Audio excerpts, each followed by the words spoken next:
pag-chart ng basal body temperature. Una, dapat may mahusay na BBT thermometer ang mag-asawa.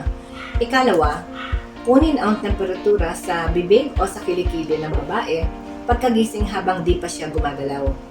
Dapat nakatulog at least ng 3 hours.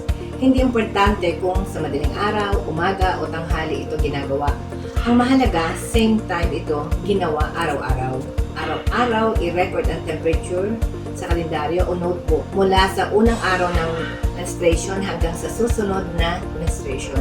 Huwag isali ang record ng temperature kapag nagkalagnat o may sakit. Gumawa ng graph ng temperature bawat araw. Mula sa unang araw ng menstruation hanggang sa 10 magkasunod na araw, pansinin ang pinakamataas na temperature at lagyan ng guhit sa chart, kagaya nito. Ang pinakamataas na temperature ay ang cover line.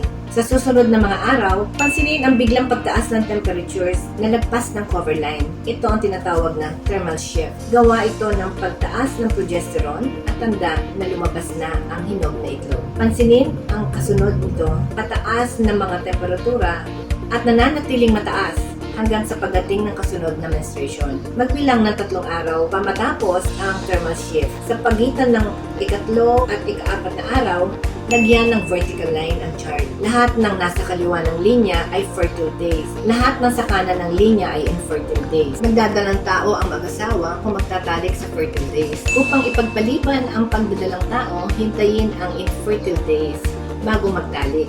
Tama, dapat tama ang gawin.